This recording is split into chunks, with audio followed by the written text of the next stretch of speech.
Tropic Thunder when he played the producer. Well, that's not a compliment.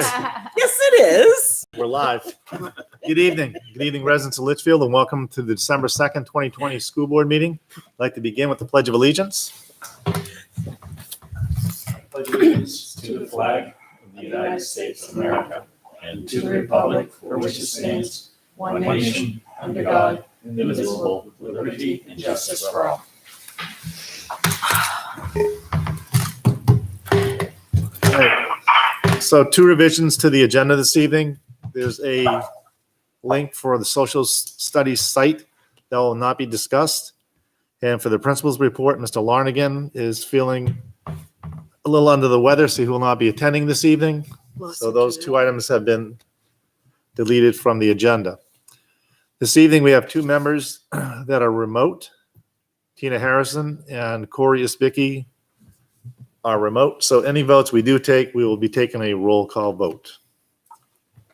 That will bring us to community forum. And Michelle's going to check. Last we looked, there was no one listed for community input. 2 seconds and I will look again.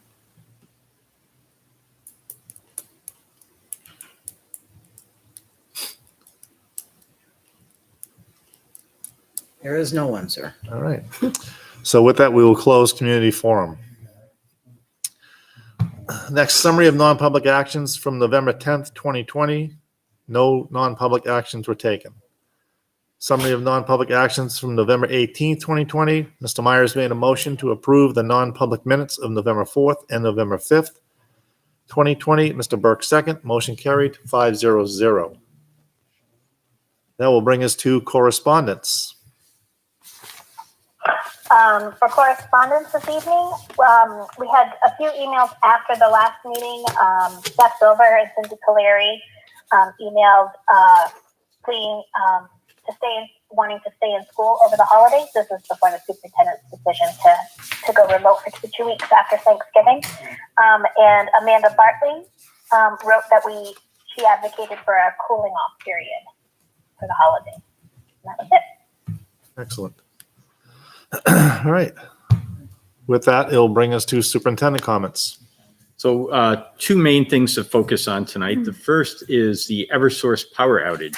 So basically, my phone lit up on, I think, the Friday after Thanksgiving, because we had learned that on Facebook and through emails that some folks in town had received notice from Eversource that there was a planned power outage coming. The school actually got notified of this yesterday morning. So I had reached out over the weekend to Elizabeth LaRocca, who is the basically the liaison to all of the schools and businesses in South Central New Hampshire. And I had reached out to her to say, hey, parents are telling us something about a planned outage. Can you get me some more details? And she was very forthcoming with those. So if you click the link, you can see all of the details relative to the planned outage. And essentially, it's one particular circuit that begins around Griffin and then goes up 3A all the way into the north end of town. So there are over 950 household and business accounts that will have a planned outage on Monday, next Monday. And basically what they're going to do is they're going to shut the power off at 8 o'clock in the morning, at which time they will be switching that circuit over to a generator. And she indicated that it was a fairly costly measure for Eversource to engage in, but they wanted to do that to make sure that people had electricity for the entire day, especially at this time of year. We pay way too much for Eversource. They can do that for us. And so they will put it onto this generator. And so the power will come back on somewhere. We think it's going to be around 9 o'clock. They've given a 2-hour window just in case they hit some road bump, but it could be out from 8 to 10, but the sense is that it will be less than 2 hours that the power will be out. And then it will be generated power for the day. And during that time, they're going to be relocating a 115 kilovolt line from a pole that is dangerous and relocating it to a new pole that they've constructed. And that's somewhere in the area of Passaconaway. I'm not exactly sure where that is, but somewhere in that area is where this pole is. And what It's at the end of Hillcrest, I think. I've seen a lot of action there. there's been a Yeah. lot of action for about a year there, and Yeah. I'm assuming it's in that area, but I Mhm. can't swear to that. So they'll switch it over to the new pole, and then around 3 o'clock in the afternoon, the power will go down again while they re-energize the main circuit off the lines. So we're looking at 2 power outages that day.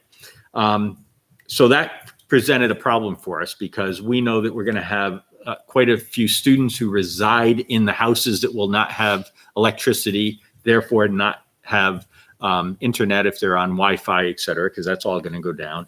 And Griffin itself is going to be without electricity for that window of time. So our sense was that that's going to present several hurdles for having students in the building. Although we are on remote learning at that time, we do have special needs programs that are coming in. So what you're looking at is our plan for the day. And basically at Campbell High School, while power will not be off, we decided to take advantage of the hour of outage time to stop teaching and allow our staff to complete the ALICE recertification. So we are getting recertified in ALICE. It takes about an hour for a member to go through the training that they need to do and complete that training. They'll have electricity there, so the staff will be able to complete that. So they'll start teaching at 7:30, get about 30 minutes of class in, and then when the power comes back on, they'll resume that block and be able to continue teaching with the schedule that you see for the rest of the day. So this, I can just interrupt because Yep. you said CHS will have power. So is there thought of taking the students, because I know there aren't many at GMS that will be in attendance, and bring them to CHS so they can just continue their education? We had that conversation and we've decided not to do that because the staff aren't familiar with the building and so forth. So the plan at Griffin, to jump ahead to that, is that we're going to use this as a practice snow day for Griffin.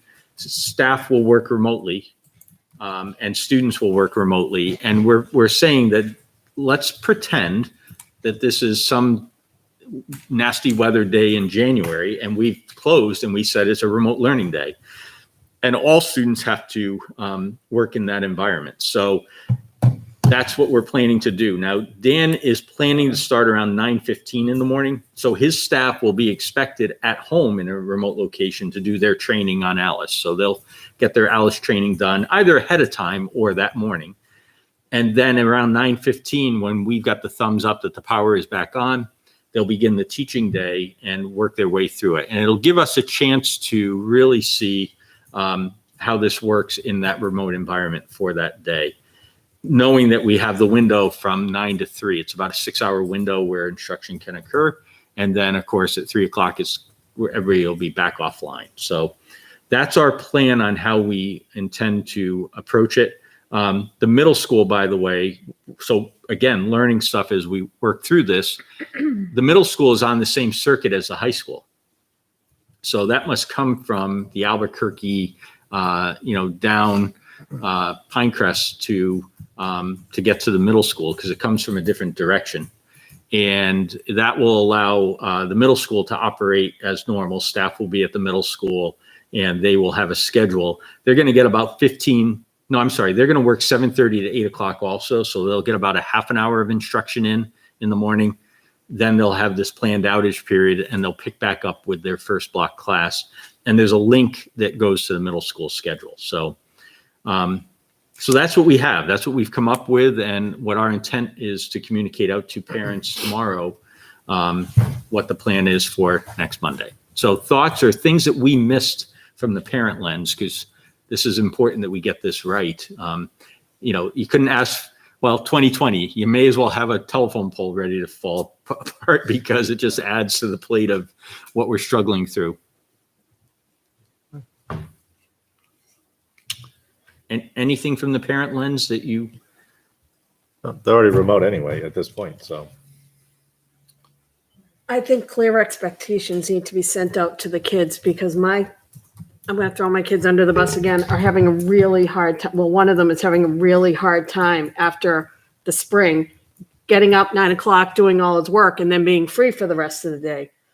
But he has to stay online even after all his work's done.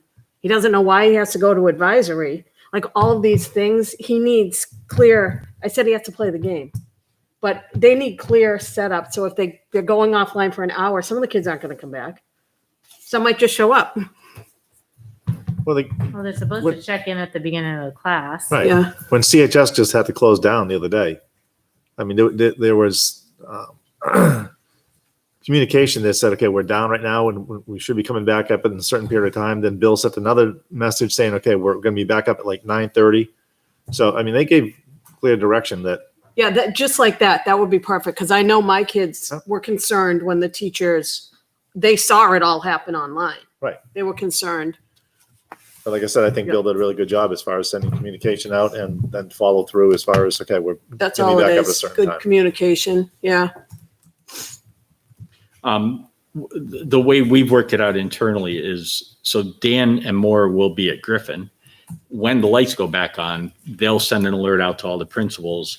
We can then send a quick Blackboard that says, time, okay, school's back in, log in, and we're ready to go. So, Yep. the problem is the Blackboard, that'll get to people's phones. Kids will get it on their phones, I'm sure. So they'll know that we're back in business. All right, perfect. Well, we'll plug ahead. And, again, it was one more curveball in the middle of another crazy, or of a crazy year, I should say. My other update for you is the enrollment report. And so you have a link to that in the materials. Basically, we added a kindergartner. So we're back up to 65, which is where we were until we lost a student in October, but we're back.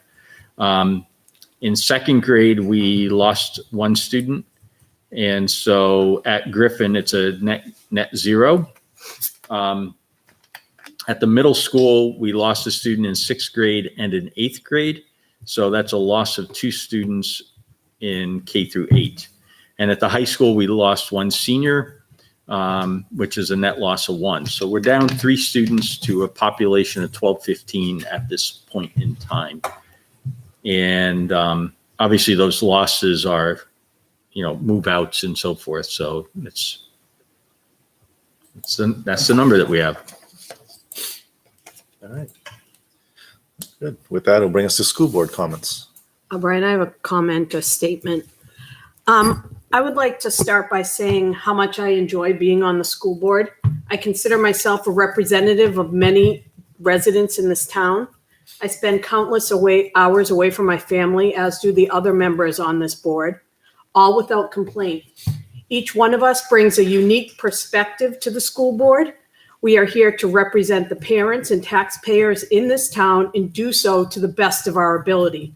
We are entitled to our own opinions. I believe each one of us represents a segment of the town population. I'm deeply saddened by the personal attacks I have seen on social media. Many assumptions are being made about myself and other school board members. I would like to add that I do support a reassessment model, but I would like to see a policy and consistency which is important to staff and students. I am not against retakes. I'm a special education teacher and use whatever means I can for my students to show mastery of a skill. I don't care if they have to stand on a chair eating Pringles to take a test. I will get it done. What I do not agree with is unweighted competencies. That is my opinion as a teacher and a parent, which I am entitled to. But the decision is ultimately made by the administrators.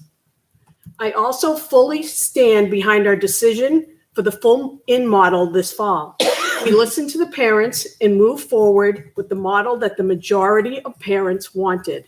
This was evident with the amount of students who attended school in person. We were fortunate enough to have 50 full days of school for teachers and students to meet and get to know each other. Parents were given a choice.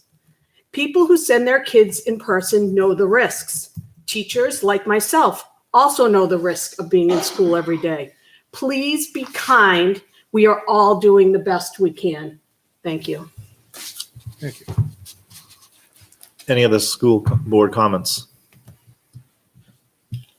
Right. I don't have a prepared statement, but I guess I just want to, begin by, first I'll begin by thanking not only the educators, but the parents for the quick turnaround. Unfortunately, that's how it had to happen. Due to lack of staff, we had no choice but to go remote.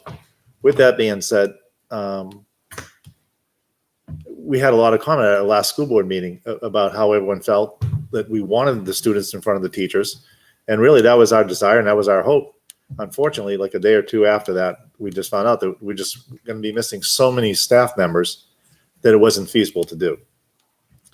And it wasn't that we weren't trying to give consideration to the parents, it's because we know the hardship that it causes as far as a quick turnaround, that all of a sudden you get a phone call or an email saying, listen, we're going remote for 2 weeks starting tomorrow. We had no idea that obviously that situation was going to occur, and unfortunately it did. And hopefully on the 14th, we get the students back in school, and there may be a time that it happens again.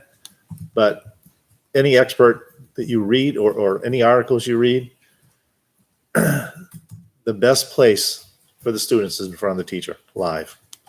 And that's how the majority of the board feels, that that's where we want our kids. So that's all I have. All right. If there's no other school board comments, we have public minutes from November 10th and November 18th for approval. Is there a motion? Make a motion to approve public minutes from November 10th and November 18th. Second. Rob made the motion. Tyra second. Further discussion? Hearing none. Tina?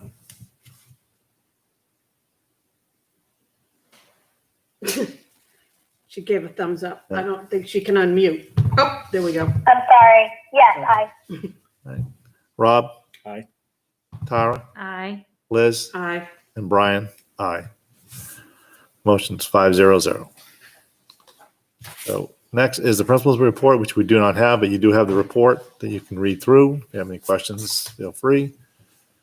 So that'll bring us to the BA's report.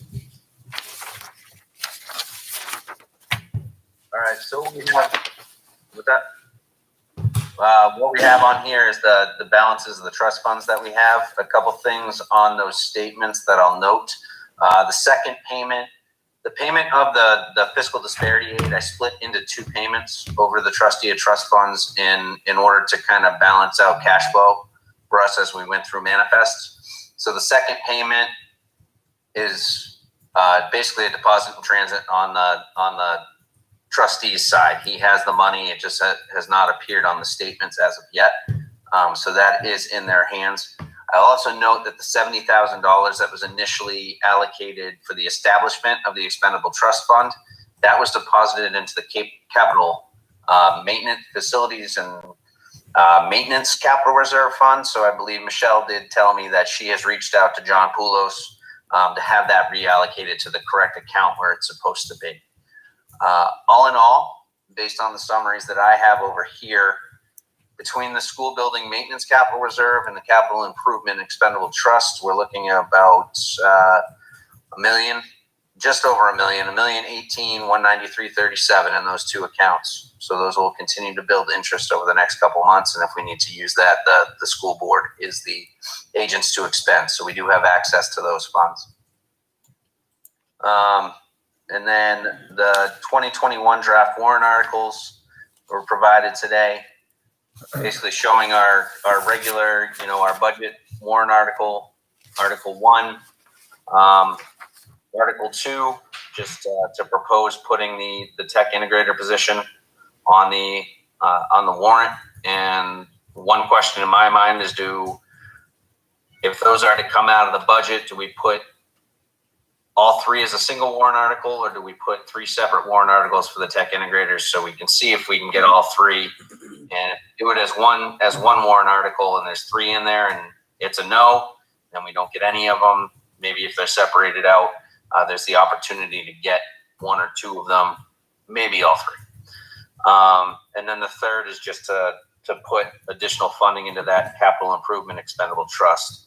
With the balances that are in there, it might be tough, just knowing the state of our budget committee right now and the way they argue things.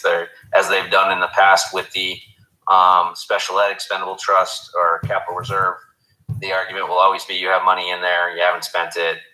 You know, we can kind of foresee that. But I think any additional funding that we have in those trust funds it will be beneficial as we go down the road through some of these projects, such as things that Dick Henry has been talking about, things that we hear about from David Ely as we move forward. So I guess we'll be talking a little bit more about that facilities improvement committee report in just a little bit.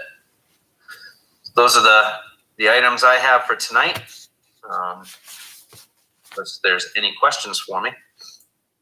No, but as far as the draft with the warrant for the tech integrators, I think we just, obviously, I think I know where the budget committee is going to go, but we'll wait for the budget committee tomorrow evening to weigh in on that. And then that may change, it may not change as far as which direction we go in. I'm gonna try to get some input from Diane Goro about strategies on how to possibly ladder that. I'm worried about asking, if the board decides to go forward with 1, 2, or 3, well, 1's easy because it's just the one. That's all people would be voting on. But if you had 2 or 3 and you stipulate it to a school, you could end up splitting a vote where somebody says, well, I don't want to vote for this school, but I'll vote for this one. And then the other half of the people flip the opposite. And what ends up happening is you end up with neither. So, I want to try to find, is there a way to ladder them so that, I want people to really have a choice on 1, 2, or 3, but be able to do it without ruling out 1 or 2, if that makes any sense. So I'll work with her on strategies for that. And then I think we'll know a lot more after the budget committee meeting tomorrow in terms of where they're headed and what they're going to do. I think we have a gut feeling, but Maybe they might have a change of heart and like realize the need for the position and will allow us to do it. it's possible. So we'll try to, but I think if nothing else, we're looking at a relatively short warrant this year because there are not CBAs and we've been able to address so many other needs that that's helpful to us. And a reminder on the draft Article 3, the 100,000 for capital improvements, even though there's money in there, that's in the capital plan. So in the long-term capital plan that the town just supported, it does talk about putting $100,000 aside for planning purposes. So, that is consistent with that document. And it's not something out of left field. It's not just trying to get more money. It's because the total has to come. It will make sense to put a little bit toward that going forward. Does anybody have anything for Corey? All right. Thank you, Corey. So that'll bring us to committee reports. So do we meet the budget committee since the last meeting? Yes. Yes, we had the last budget committee meeting was after the last yeah. meeting. So we haven't really debriefed that. Okay. So again, the budget committee had the opportunity, they went through the budgets. One of the things they discussed at the beginning, which obviously would have expedited, I think, the process even more, even though it's gone very smoothly as far as where we're at, that had they had a hard copy of the budget prior to them sitting in on the 2 meetings, would have been helpful that they could follow along a lot easier and, have a better understanding of where we're coming from and look at numbers rather than they received it late. You So- received a link? They received it late. They had access. They didn't realize at the first meeting that they had access online, Oh. but they did at the second meeting after we mentioned to them that it is available. Oh, okay. But again, I mean, it's a different process we went through, so we'll make sure that next year that they do have a hard copy beforehand if we do choose to go through the same process of inviting them as a budget meeting to our meeting so that they can sit there and listen and hear our philosophy as far as going through the budgets and what cuts or additions we're trying to make. So, What happened? We gave them access, but they didn't get a notification? well, it was available. It was online. It was on our homepage. I don't think they were aware of that. Oh, with the agenda? We had decided in advance not to print out paper copies because we knew it was going to change from the Yeah, boards right. voting on it. So it was available online. Yeah. And I think next time we just have to be explicit to say, here's the link or bring a device. Yeah. because one budget committee member said, I can't really view that budget on my phone, which would be a pain. I understand that, but bring a device, we'll get you online. There's Wi-Fi there. So that's just a housekeeping piece, I think, for the future. And maybe for those who don't have a device by next year, that maybe we'll have a few extra Chromebooks available that they could utilize. We could have easily done that too. We could have handed Chromebooks out for people to follow along. So with that, because they still had more questions than I would have thought they would have had, having sat through, both sessions. I wasn't able to watch the whole thing. So they had more questions about what? Just little things here and there? They didn't go over a lot of them, actually. I mean, Okay. they were emailed and you guys answered questions. Right. Oh, I very remember that quickly. now, yeah. But there were several other questions and, questioning different aspects of the budget. But I think they all kind of like have a feeling of where they're coming from anyway already. And Mhm. so we basically went through each of the budgets. And some questions were asked, some weren't.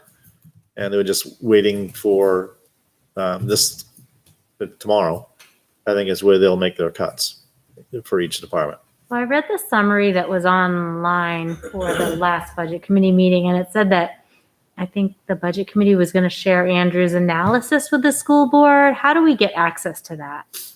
Well, he did share it with the members, with the budget committee and myself as the rep. Okay. But there's not really a lot to it at this time. So Is it a 3-year average? No? Do any recommendations? Oh, okay. There's no actual analysis on it yet. It's just the raw data sorted however he sorts it with his pivot tables and stuff. Right. So I kind of anticipate that there will be some more to it tomorrow night when he presents it. Can you forward that to us, Brian, the school board? Because I think that'd be helpful as we're watching the budget committee. I don't have the link to it. Oh, you don't? I thought you said you did. And then can we see it when? You can't see it. I couldn't even see it when I was here last year. It's too tiny on the screen, but Yeah. we have access to it. So Okay. Corey, can you share that out with the board? The thing is, I still don't to this day understand his whole analysis and why we need to go through the analysis when they have our budget in front of them. I'm not sure what else you need, but to look at, you're looking at 3 years worth of numbers. And one of the things that was a little bothersome to me and is the fact that you had one of the budget members questioning the fact we haven't spent the money this year. So why do we need it for like next year? I don't understand why we're looking at this year's budget that hasn't been spent yet. Because you can't spend ahead. I mean, you just Yeah. can't do that. Yeah. We haven't spent it yet because we haven't spent it. So Not you even can't halfway look, through the we're a year month and a yet. half into the school year. Right. So don't look at what we want now in 2 years from now because of what we're spending so far this year. So it'll be interesting tomorrow evening. Are they just gonna make bottom line cuts or are they gonna go through each section like we did? I think we'll have to wait and see because if you look at their agenda, it lists each one of the sections of the budget, but then at the end it says, bottom line cuts. Okay. I'm not sure how they're gonna go about doing it. 'Cause I don't have cable. I have to watch it on YouTube, so it's hard for me to figure things out. Yeah. So like I said, most of, like Dr. Jetty presented as far as the opening of laying out the budget process, and then Corey was there to give his part, and then they just basically went through each section. Like I said, there was a question or two here and there, and then just questioning different things. I saw Mr. Taylor. He had a list of questions and you guys answered them all. Right, he had submitted those to Corey prior to, and Corey had gotten back to him that's with all the good. answers. And during the meeting, I kept a record of like, okay, the question on this account on this page of this Okay. budget. We've shared that out with our team, and Corey's probably got 90% of the answers done because I know I haven't done mine. So that's one I have to get to him first thing tomorrow. And we'll get that off to the budget committee. So everybody will have the answers. And the piece I'm doing is a vocational analysis. So the question was, for the amount of money that we're spending, sending students off to vocational CTE centers, could we cut that money? It jumps out at you because it's like a $50,000 line, right? And could we That just cut that transportation. and educate everybody internally? But here's the bottom line. And I said, I'll show you through an analysis that you actually want to send more kids, because what you're doing is not only personalizing their education, you're leveraging all the Pell Grant money that goes into supporting the CTE at Alvern and at Pinkerton. So simply doing it in simple math, it's something like this. CHS per pupil expenditure is about $16,000, and kids at most are taking 8 credits. That's 8,000. I'm sorry, that's $2,000 a credit to get there, right? And not everybody takes 8, so you're really spending more than $2,000 a credit to earn at CHS, and yet you're spending, $950 to send somebody to the CTE to earn 2 credits. Not all kids thrive in an academic. They need hands-on stuff. They need, I can't. It wasn't a question of eliminating them. It was a question of bringing them in-house. But we don't have an automotive section. We don't have a hairdresser section. And that's the whole thing as far as, it's cost prohibitive, Yeah. obviously. I'm coming at it from the dollar and cents thing.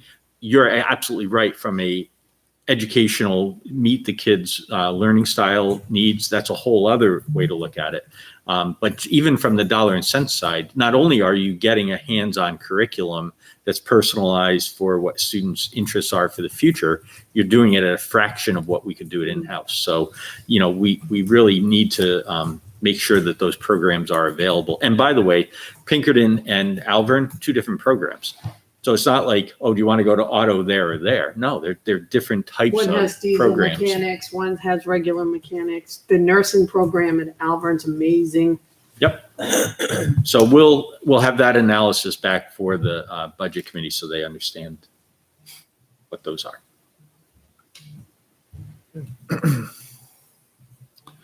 So the next section is school tours. We I don't know what our group is called again. Facility improvement. Facility Improvement Committee. Went to Hollis Brookline to visit the elementary school and their middle school and a monastery school. To get some ideas, this is in anticipation of project we're looking to do as far as LMS, to bring that school up to speed where it should be as far as the heating, ventilation, electrical, talked about solar power. Just we have from the Turner report what it would cost to upgrade the HVAC, and that's in the capital improvement plan for the town itself. But this expands much further. I mean, you can fix your HVAC and heating system, but if it's all going out the windows because there's no insulation, the windows are poor, as we all well know, and if the roof is not Flat. well, it is flat, well, a little not flat, but Yeah. I mean, what your R factor is, are you losing heat from the roof? So we talked about solar power. So we visited 2 schools because Dick and Dave, who I'm not sure exactly what their exact titles are, Energy advisors. okay, are energy advisors. So they took us through the schools that they had done the work on the elementary school, as far as basically what they did with that building is they wrapped the entire building with insulation. They showed us imaging of heat loss prior to them doing the project. So they covered up windows, they replaced their windows with different units, and just the work they put into as far as like long-term cost savings. It's all solar paneled on the roof. So it's pretty interesting. I mean, you get to see the process that we're looking at as far as at LMS. So we were able to go to these schools. Then we went to the other school. Then the middle school, basically what they did is just solar panels, but just the amount of energy these things produce and the cost savings, that basically, they got a 25, 30-year life on solar panels, and after 12 years, it basically pays for itself. So then you start generating the power, which is about a third of the electricity you're using. But a big part of it, like one of the most interesting points that he made, is that I won't get the term right, but basically your bill is based on, or the kilowatts, whatever. As soon as you hit a peak, that at the highest point is where your electric bill is being charged. So if you're at home and you run every single one of your appliances and your AC and your heat and everything else all at the same time, and it spikes, as soon as it spikes up, like that's basically where you're being charged at. So with new systems, you more or less like you slowly bring that down and the curve is kind of flatlined. So it just, at the end, just reduce and just saves you a lot of money. So with that, it is this OPR report, which I'm going to ask all the board members to take some time and go through. This is more or less the footprint of what we're looking for to get approval to do at LMS. And really what it comes down to is you get a building that's about 30 years old, that there are components that have basically no life left, such as their HVAC system, the heating systems. And rather than looking at another building of $35 million, what you're looking for is to do these repairs and allow this building to last another 30, 40, 50 years and bring everything back up to a level of what it needs to be today. That's a veneer? That's, Pardon the brick is a veneer at LMS? No, it's an actual brick. Oh, it says brick veneer over block. So what they mean by that is it's real brick. It's not the fake veneer Well, brick. I thought it was like a skinnier brick. No, this is real brick, but you've got the inside block building. They said there's about, what was it, 3 inches of foam, rigid foam, Yeah. and then the brick is on the outside of that. And So they it's, would wrap it from the inside or the outside? if it's necessary to wrap, it would be an external wrap. And so it would change the look of the school because you would use a different, they called it cladding, but it's like it's almost like a cement board that they put on the outside of it. But there's more insulation that goes on, and then that's added to the Probably exterior. stay cooler too. They're going to, when it gets colder, take some outside pictures of the building, which will capture the heat loss. They showed us the pictures at the Hollis Elementary School that they took beforehand, because basically this building had all one side, it was like the entire thing was windows. And what they did is they closed up like half the windows, or a little bit more than half the windows, and covered them up. But they showed the images of the heat loss, and it was just phenomenal how much was coming, not just from the windows, but from the foundation itself, the heat loss.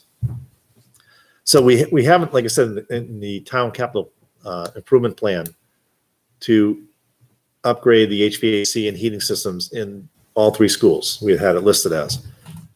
So again, it makes a lot of sense. There's no sense in fixing a system that's going to give you more efficient heating and air conditioning, not air conditioning, Go but out the just, window. and go out the window. Yeah. Exactly.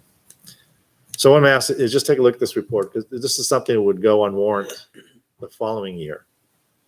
But there may be a cost association as far as engineering that would go on this coming year to do studies, as far as to then have a better idea of what cost would be for all these items. So what I'm going to ask is just take a look at it and go through it. And at our next meeting, I'll open it back up if anyone has any questions, comments, or anything else that, you think might be needed in this report, that then will be presented as far as at a deliberative, like I said, the year after, for funding. But if it's going to cost you $4 or $5 million, and I'm just throwing a number out there because we don't have any estimates right now as far as numbers, but we had $1 million plus for HVAC already in the capital plan. So let's say it's a few more $1 million, and you turn around, now you have a building that's going to last you another, like I said, 30, 50 years, which is a lot less expensive than a brand new building. And just to paint the picture for the full board, there are rebates that are available from the energy companies to do some of this work.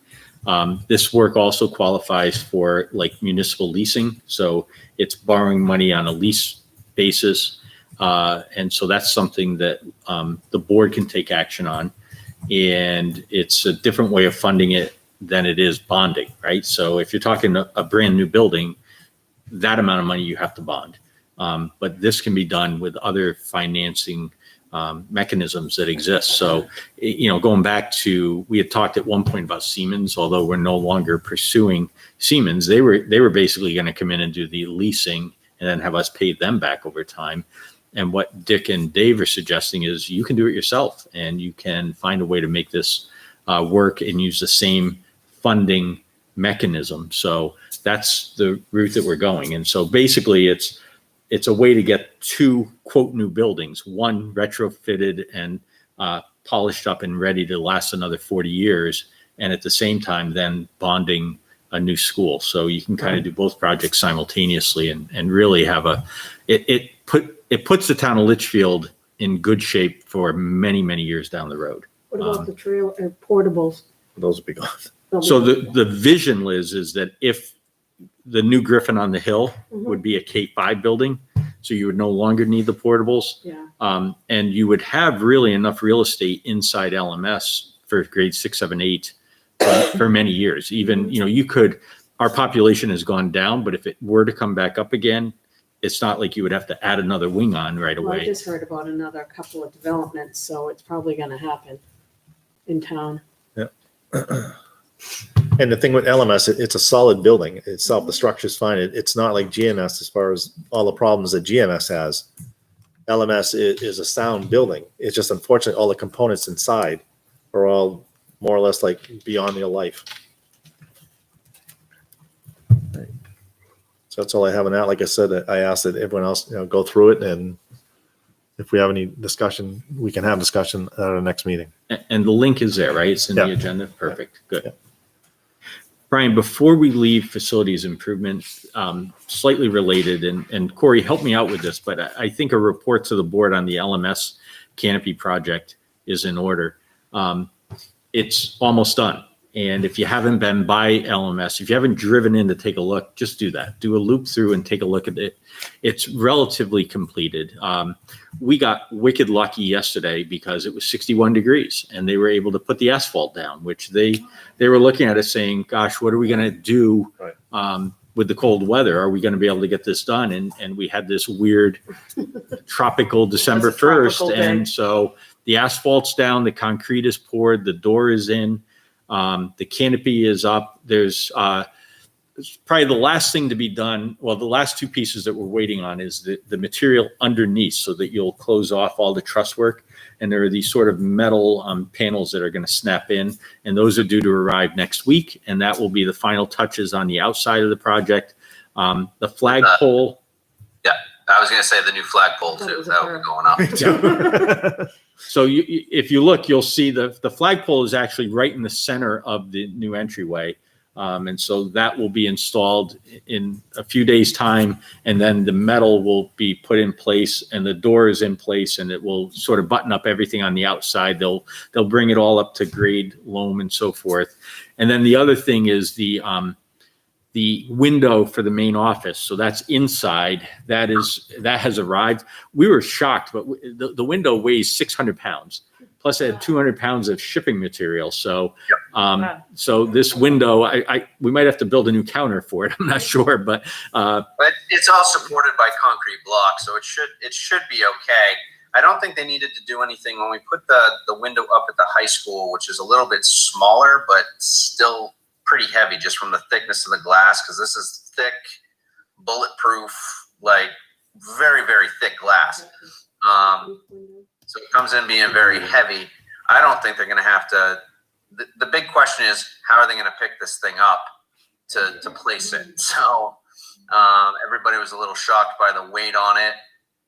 I wasn't as surprised because I remembered when the one for the high school came in, and that was probably a good 500 pounds itself, and it was a little smaller. I have a couple questions. Yes. Is the flag going to be lit? The flagpole going to be lit? Absolutely. Oh, good. in fact, if you look, you'll see there's a big galvanized pipe that's in the ground that the flagpole will go into and be cemented into. And then there's a piece of PVC pipe sticking out, which I'm pretty confident is the power Awesome. for the light. So it will be lit. Great. And how, Because there was power on the old one too, so they probably just reran that, and we probably just pop the lights back in, and it'll be ready to go. it's just one of my things. And how are the fifth graders going to be coming and going now? Is this going to make it harder, easier, annoying for the staff? Probably annoying Okay. because we can't spend this kind of money on a new entryway and then have students going in the side door. So Oh, they'll, no, I know. they'll but be they have to coming and run in going. out for the bathrooms. Yeah. and it will involve staff buzzing students in. So, but remember, it's a school security project. Oh, So absolutely. that's what we ought to do, is have our fifth graders coming in and being seen by a staff and so forth. So they will be coming and going from the front. Okay. The side doors, if you would, I would start to think of those more as emergency egress. So at the end of the day, when the bell rings, you're going to see people flooding out the side doors and probably nobody coming out the front because that's going to take the extra effort. Like you'd have to get into the locked way. So it's really in that holding area, waiting area in front of the main office. And then fifth graders coming in or anybody coming in from outside who needs to get buzzed in would be able to be buzzed left or right. Okay. But at the end of the day, it'll be streaming out the two doors, I'm sure. Okay, I was just curious. So I know one Just, thing, just as we do at the high school, we open up those staff doors for the kids to get in and out. And then this will be the same type of situation because the bus drop off and end of the day are monitored. So it's okay and it's safe to have kids going in and out of those doors at those times. But during the day, we really want to centralize where people are going. So we have eyes on them at all times. Liz, want to move the manifest? So I know the old marquee's not going up, and I don't know if we ever talked about it. Are they planning or are we planning for a new marquee somewhere? So in the budget, there was a set aside for a new letterboard. Yeah. And we have not settled where that's going to go yet. So that's still up in the air. And we had, honestly, our focus has been on getting the project delivered so that we can get the paperwork filed so we can get the $100,000 reimbursement from the infrastructure fund. That doesn't involve the marquee and the landscaping and so forth. So we'll be able to focus on those things even come spring. And it gives Tom an opportunity to figure out exactly what we want to have. So I thought too, is it worth a conversation about relocating the marquee? The problem with where the marquee is that the only people who see it are the people who drive to the middle school, but it does nothing to promote the middle Even school the to people who drive to like drop off, you don't see it right. because it's in the front of the building, and you can't go in the front of the building for drop off. So Exactly. if you're gonna move it, you would move it as you're coming in, that turnaround, whatever, right there on the left hand side, where all the dumpster is. You could put it in the loop Right. that's there. And the other thing is I've even wondered about trying to get it out onto Pinecrest so that somebody could see it, so community members just driving by could see notices relative to the Unfortunately, school. we don't So have any land out there. we don't. That doesn't mean that we couldn't ask and Right. try to figure that out. So it's Zoning board. yeah, so it's worth it. We have time to figure that out and we will get to it. But I would envision a similar marquee with the letters that you swap out on it. Right. And then trying to get it into a better location because that was not where it should have been. So the other piece, just so the board knows, we got notice from the state on December 1st, just kind of reminding everybody that the deadline was approaching. But it also had a list of all the projects. And I have to tell you, I was shocked. I went through and was shocked at the dollars that some school districts left on the table that had been allocated to them. I don't know if they weren't able to come up with the matching funds that were required for the projects. But I'm glad, although we're down to the wire, we're going to get our money. And there are other districts that are not. And so at least in our case, we're able to get it done and to get the reimbursement. And we'll be working on that paperwork pretty quickly to get it flipped around and submitted. So with that, Corey, I know you said there was like a second round of possible funds a while back and that never came about. So with these monies going back, or these monies they already know that these monies aren't being used, so they're already gone. Or is there going to be another pool of money that we can maybe draw from? Well, you'll be proud of me because the minute I got the notice, I emailed and said, "Hey, is there going to be are you going to release some of these funds that were left?" And the answer I got from the state was, I wouldn't count on it, but you never know what they might decide to do. So my hunch is that the rest of the funds are, even though they weren't marked, they probably did it with we're only going to end up spending 85% of what we give out anyway. So they must have had some figure in mind. Yeah. So I don't think they're going to release it, Brian, but I jumped right on it, literally jumped on it. It just to makes say, sense. I mean, if this money was earmarked for infrastructure for the schools, that if it comes back, that money should be used for again. Lord knows we could use some. Absolutely. And remember, it's $100,000 of a $330,000 project. So, it would be nice to get more, but they said, don't count on it. All right. I'm trying. And then one other just quick facility related piece is the propane tank situation at the high school. So basically, we're studying what the situation is with the propane tanks, but we had them filled back in May, and they were put onto a will call status for the summer. They were supposed to come off will call to be on autofill for the winter, which is when we use the majority of our propane, Right. and that did not occur. So basically, the tanks had approached zero, and that caused the additive that is in there, the smelly additive that gets put into the propane, that then was being drawn into the boiler room and into the kitchen and creating the smell. And that's why we had to do the evacuation. So it How did. many tanks? Just one? So there are, believe it or not, there are 11 tanks outside of CHS. How big are they? I don't know the answer to the size. You know how big they are, Corey? Because mine's like 500, I think. Is that what it? I'm not aware of the size of the individual tank. I'm assuming it's one of the bigger type, like I have at my house. I have a 325 here at the house. I'm assuming it's probably somewhere between that and possibly a bit bigger. That's a lot of energy to use from May, June, July, and August. Who knows how many of them they filled? And it's not until you start They might never have been. drawing. Yeah, Until you start drawing. true. So is that on someone's to-do list now on a regular basis to check the levels? Well, now they're on autofill. So I we ought not to run out again. And but it's raised. There's a series of questions that we're looking into relative to the tanks and the usage. And so In Dave's recollection, he contacted them in September to take them off of will call status and put them back on autofill. It never got updated in the system.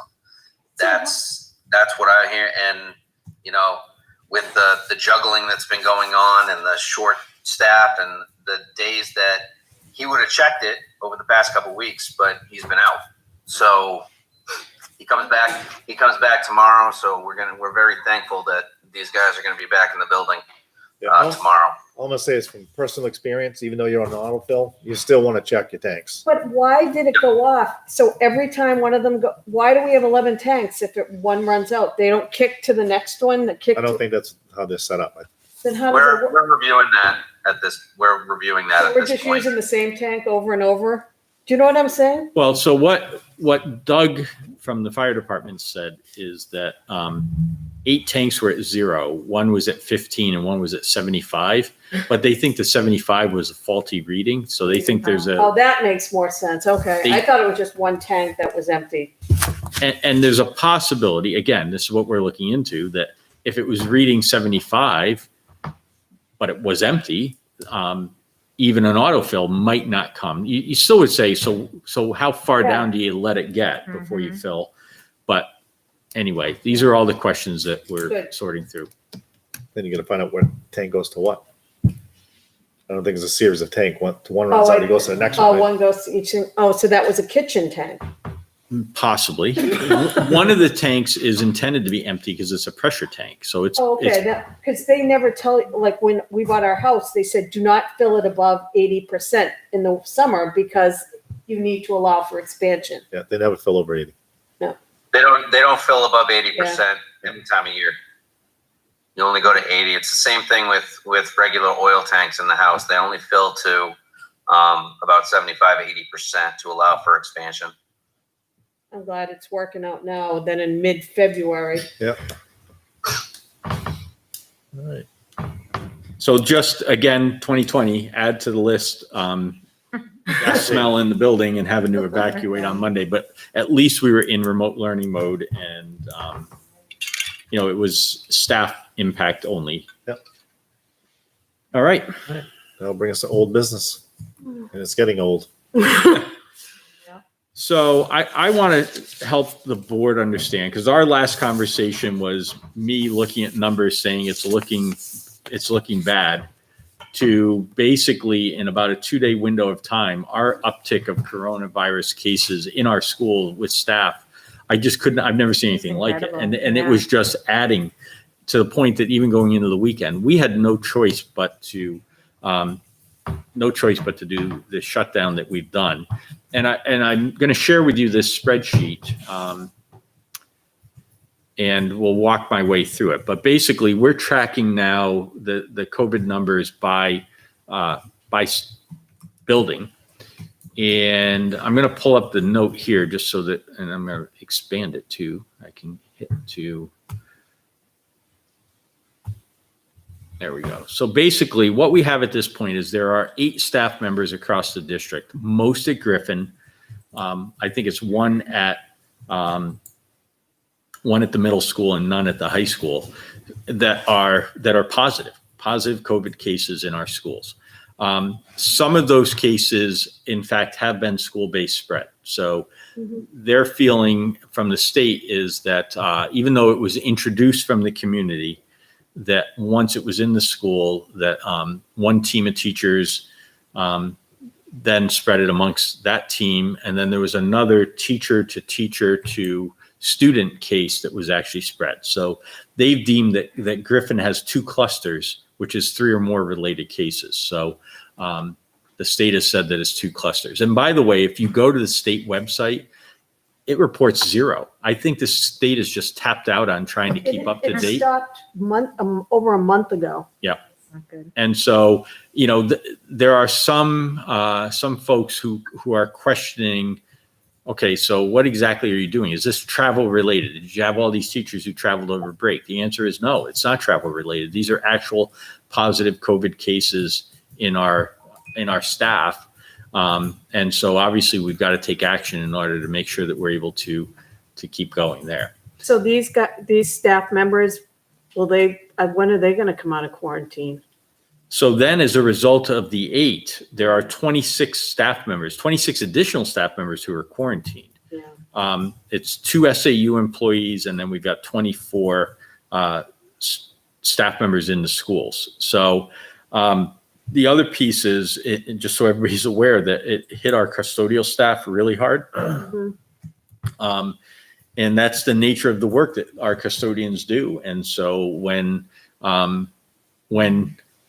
somebody gets exposed or is positive within the staff, then the impact on close contacts really moves along pretty quickly. So right now we've got custodians, lunch monitors, food service employees, receptionists, administrative assistants who are out. And in fact, there are 2 staff who are quarantined or positive, but they're not able to come back in the 10-day window because they still have symptoms. And so, this is a nasty bug. And when somebody gets it, it doesn't always resolve itself quickly. So we've had, knock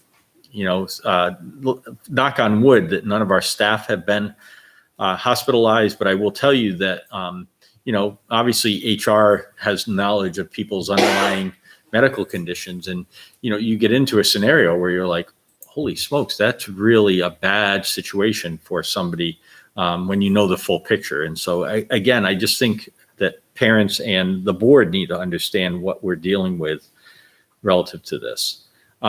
We have 4 teachers who are working from home because they have pending COVID tests. So we're still waiting to hear on those. Another point that I would make is the FFCRA leave. So we have 7 staff members who are working with the FFCRA leave. And it's teachers, directors, paras. In some cases, it's childcare needs, but in other cases, there are older staff children who simply need supervision. So not all children can be left home alone. And so it's necessary for staff to be there. And I really have to speak to what we're seeing with our staff. So of the 8 positive staff members, I believe that all of them are teaching remotely.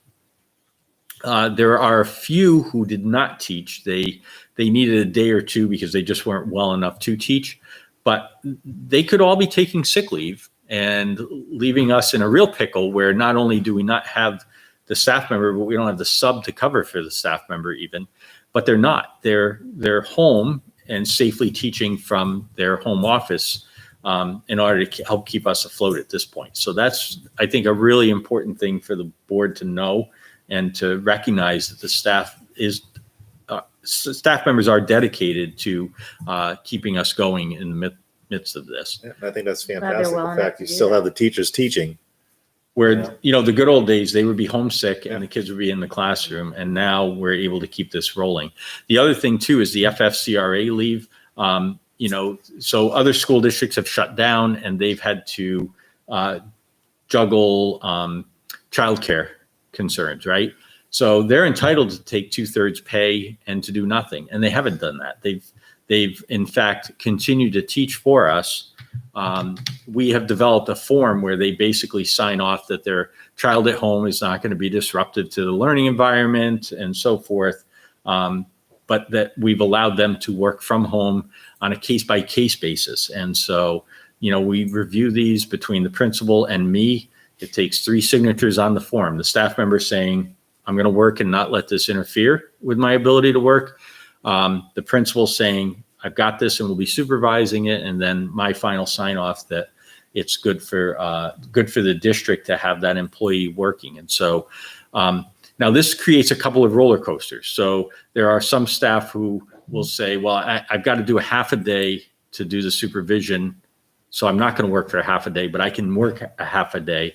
I look at that as a half a day we wouldn't have gotten if they just had to stay home. So we're trying to work with our staff in order to make sure that we are getting done what needs to be done. So the other piece, so the board knows, is that we do have staff who are taking their children into work.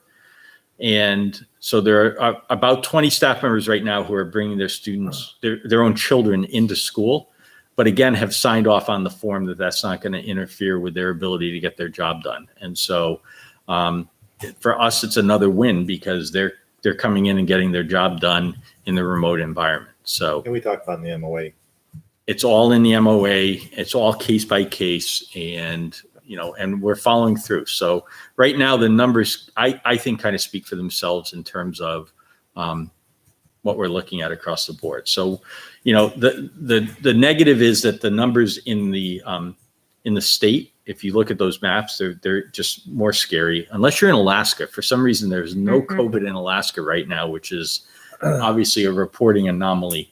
But I think we're concerned about what is still to come, what the possible waves are.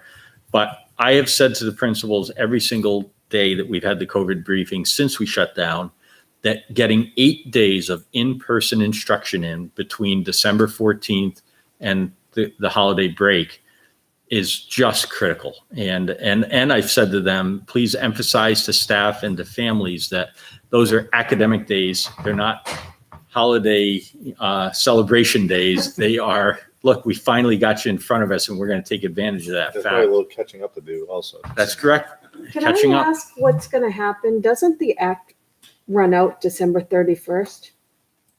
So Yeah.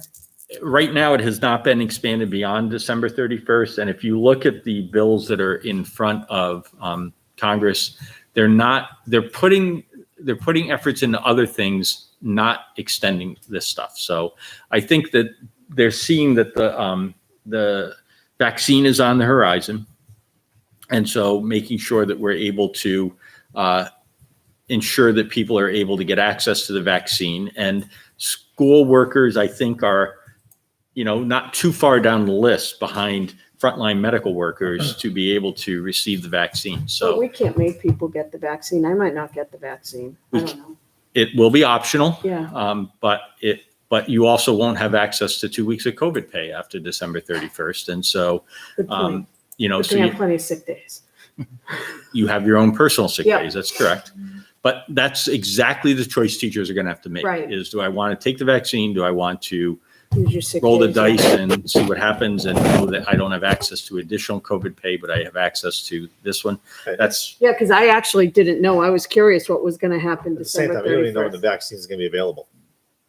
Yeah, but all the teachers are going to have to come back in or decide to use their sick days? It's going to be it's a whole personal choice kind of thing for everybody again. Huh. Interesting. Thank you. so that's what we have. And again, I sincerely hope that we're able to open on the on the 14th and deliver the in-person services. That is the goal. And I'll, just going back, I didn't comment when the board was making comments earlier, but even my own thinking has shifted, right? So originally, you got to put this in time and place. We came off a 3-month shutdown. We still had things we didn't know over the summer. We really didn't know what was going to happen when schools reopened. We were recommending a hybrid because we thought we could handle those numbers. We knew with a higher confidence that we could handle those numbers, but we went with the full in and the 80% model, which is roughly where we landed. And it's worked pretty well. I mean, in hindsight, we've done okay. And so I've shifted in my own thinking because I always knew that having the student in school was the best scenario and having the adult working with them with some dependability about that model. Always believe that's the best way, but could we pull it off? And I think now we have evidence that we can, and getting the 50 days under our belt has been a positive. So we're going to do our best. Consistency, We're not going to do every our other best. day. Yeah, I'm so happy we did that. So again, not knowing what's going to happen over the next 13 days, whatever, come to 14. Let's say that everything just stays status quo as far as like no new cases between teachers and students. What's the outlook for come the 14th of the cases we have right now existing? Does it look like They'll be out of quarantine. So, so that's the window that lets us, we think, kind of recover. We still have some pending cases, so there could be people who go back into quarantine. But we have a bunch of people coming off quarantine this week. I think tomorrow, actually. I think we have people returning back tomorrow and Friday. So we're getting back into the swing of it. Here's the unknown. But did anybody see the WMUR report? I'm going to call it the fire map because that's what I think of when I look at it. But did you see that report on the news? Okay, go to MUR and look at it's the Rosin report, I think is how he says his name. Oh, I did see that. The colleges. Yes. Yes. Oh my gosh, that was shocking. Shocking. Yes. So it's a map started of the with Penn US. State. And they basically, that Penn State was the first example they gave. And they pinged students' cell phones and they figured out what their movement was like. And you basically see Penn State lit up with the student cell phones. And then Thanksgiving break comes and all those pings just go across the country, right? Yeah. And then they did it for Texas A&M, Ohio State, et cetera, like all these colleges. And And they layered the colleges on top of each other, and it's like the whole country is like Right. moving. and you end up with these fire channels because you can see like people moving across like the interstate corridors and so forth. And why am I telling that? Because who knows what's on the horizon? they're predicting that it just shows the level of movement that occurred with college students, which is something we had talked about, like what's really going to happen? Well, it really did happen. And now the question is that going to lead to an uptick over the next week that's going to change our thinking? We don't know. We'll have to wait and see. But If it does, you wonder if like after this, if colleges will then like keep them in school rather than like sending them back out and cut out some breaks and just like get them out early. I thought a lot of schools aren't having Aren't their going kids back. back till January. well, My the niece is visual going back. the Yeah, visual of hers this is was shocking. And if just look, it's right on MUR's website. It's totally worth. It's a 4-minute story, and it's like, wow, It was, it's worth yeah. seeing. All right. Any more happy news?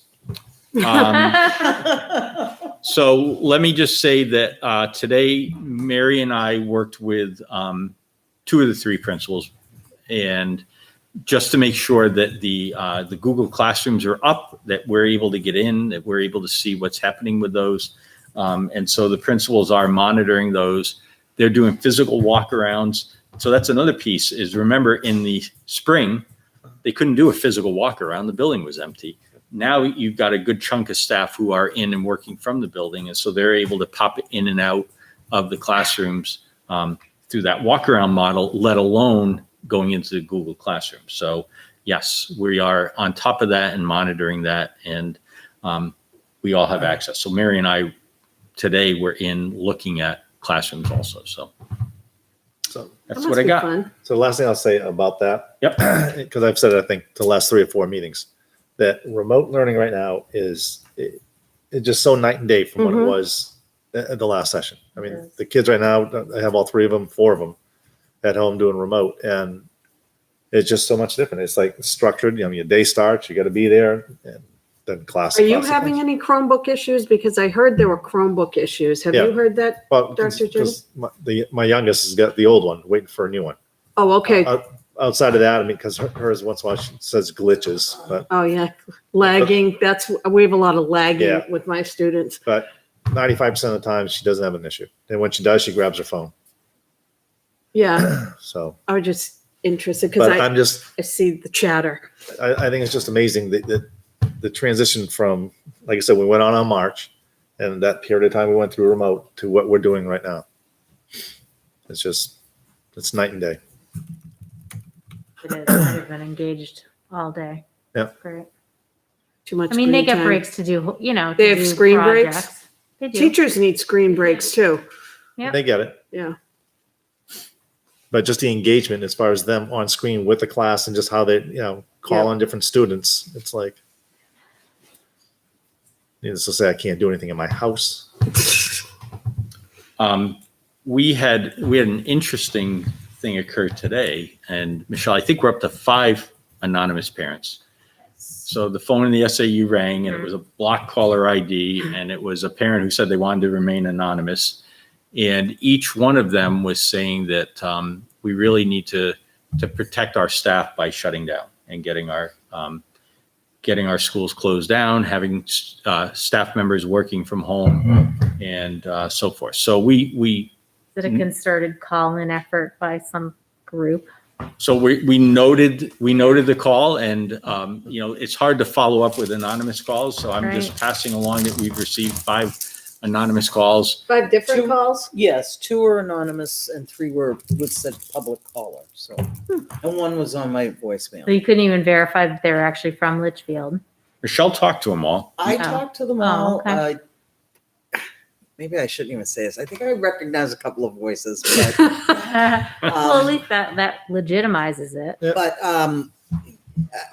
they were, yeah, I mean, I can't guarantee it, Right. but unfortunately I tried to get them to leave their names and numbers, but Yeah, that's their choice. Yep. All right. Any questions on the manifest? No? Do you have anything with non?